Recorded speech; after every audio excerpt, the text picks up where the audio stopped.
Okay, so I might be off a little bit, but you get the gist of what so right here, this area is the medial tibia, okay? And then this is the lateral border of the tibia. So what I'm gonna do, I point that out is because when we do this, go ahead, someone read that for me real quick. Shin splints are typically an overuse syndrome caused by strain or minimal tears at the periosteum, interosseous membrane, muscle belly, or muscle tendon junction. The term, however, is a catch-all phrase referring to lower leg pain. Shin splints occur when the musculature of the lower leg is subjected to intense, prolonged activity, unaccustomed exercise, or when playing on a hard, unforgiving surface. Shin splints can also result from weakness in the arches and anterior tibial compartment syndrome. Shin splints are most common in the medial shin over the posterior tibialis muscle and tendon. Okay, so I'm going to dictate to you which the injury is, okay? So my experience is medial shin pain is traditionally the shin splints, okay? You know, could you have some lateral pain? Yes, but I'm dictating here your pain will be the medial, so we're taking from medial shin splints, okay? I point this out right here for these lines, these borders, so that you know that, because what we're going to try and do is, in essence, almost like the muscle or where it's joined up is almost like pulling away from the bone, okay? So what I want to think about doing is, if it's kind of pulling away, I want to pull the muscle and roll it in to the medial aspect of the tibia, okay? So when I do that, I'm going to have you go ahead and stand up for me. Oh, on the table? Yep. Okay. Lift your heel up. You guys can throw, there's some little things up on that rack there. That right there, there's a couple of those you can use if you want. And you're just gonna throw us up underneath their heel a little bit, okay? So what I want to do is I want to find this border. What's the first one say? Probably spray down, right? Yeah, spray Okay, down. Disregard that. What's the second one? Vertical strips? Apply 2 vertical strips of white tape on his anchors. Okay, so I'm gonna go on the lateral border. So these lines is the lateral border. So I'm gonna go along this lateral border, okay? And then this one is the edge of the bone. So if I want to pull the muscle into the bone, I want to be able to get back here. So I want to go back about an inch behind where this border is at, okay? Inch to 2 inches or so, okay? And so what I'm trying to accomplish there is I'm going to try and pull the muscle into the bone. So I'm going to start low and pull high into the bone, and I'm going to go from high and come low. And so I'm going to create these X's. Does that make sense? So that first one, I'm going to come back here, I'm going to pull in, okay, and I'm going to come from down.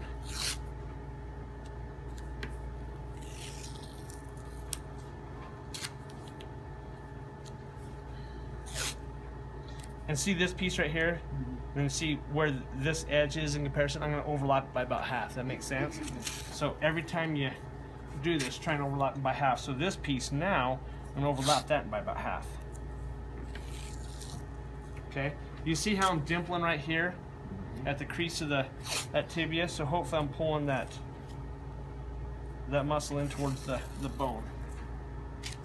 And the distance the distance I want to go up or below the injury site is going to be 1 inch to 2 inches above or below the injury site itself. So the injury site being where the pain is at, okay? Once I've hit that 1 inch to 2 inches above,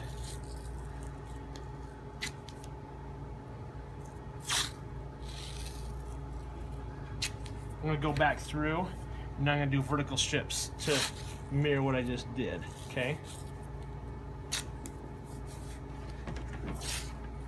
I'm just going to go a little bit further back. It doesn't matter. In essence, you're just trying to cover it up. So that's the situation. So for me, I'm going to say my inch mark is right about here, and my inch mark is right about there. So that's the injury site right there. Makes sense? So that's where she's telling me when she palpates, that's where it's sore. And traditionally, shin splints will be down lower, and they can climb up if they don't do anything about it. So, but anyways, again, vertical strip, I want to locate the medial border of the tibia and the lateral border. And so on the medial side, I want to go back 1 inch to 2 inches, do my vertical strip. Then when I hit the lateral border, I just want the edge of the tape to be on the lateral border, okay? And then again, pulling from down to high and from high to low. Always remember, think about where the pain's at. You want to pull the muscle in to the tibia. Okay, where I see people make the mistakes is they might start off by doing this way, but then when they come back this way, they're going to come from out to in. Do not do that. You're not pulling. Got to think. Always remember pulling the muscle in towards that medial aspect of the tibia. You're trying to create this crease right here. Make sense? Okay. Do I need to go over it again? Now, Do you just have them stand on that just to contract the muscle? Yep, just to kind of shorten them up a little bit. Okay. And then if I was truly going to send them out, I'd probably take pre-wrap and that stretchy tape. Again, this is something that as they start sweating, it can come off. If a person has a lot of like lotion or oils on their skin, that could be something that could cause it. Okay, now to save the bacon for the guys, okay? What I want to do here, you can kind of see how I did all the creases. What we're going to do in here for the guys is we're just going to take the pre-wrap, but the difference of what you guys are going to be doing, sorry, I'm going to do one more thing. So you'll do this, you're just going to pre-wrap this area, okay? But what you're going to do is, in the real world, I would not do this. In the real world, I'd be like, hey, this is day 3. I tried the navicular day 1, tried the longitudinal arch day 2, this might be day 3, okay? And I'll tell them about it. I usually try to forewarn them that I'm going to do this to their legs so they have the option to shave their legs, or I'll help them shave the form by pulling the hairs out. Either way, it doesn't matter to me. Again, you're going to do the same concept here. You're going to locate that area, come an inch to 2 inches behind, okay? Same thing over here, locate that lateral border.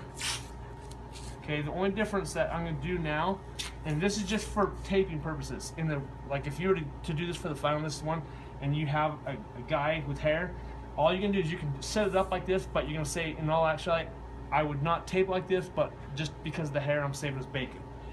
But this is the thing, you're going to tell me, I'm going to start here, I'm going to pull tight to create a dimple, but in all actuality, you're not going to pull tight, because if I pull tight, what is going to happen? Rip it all out. See how it's going to crinkle or start to roll? Yeah. So I just want you guys just to lay it on there, but knowing in the real world that you would have to pull, okay? And all that, so you wouldn't have this pre-wrap, but we're just doing that to allow you guys to do this tape job, okay? Wanna get waxed?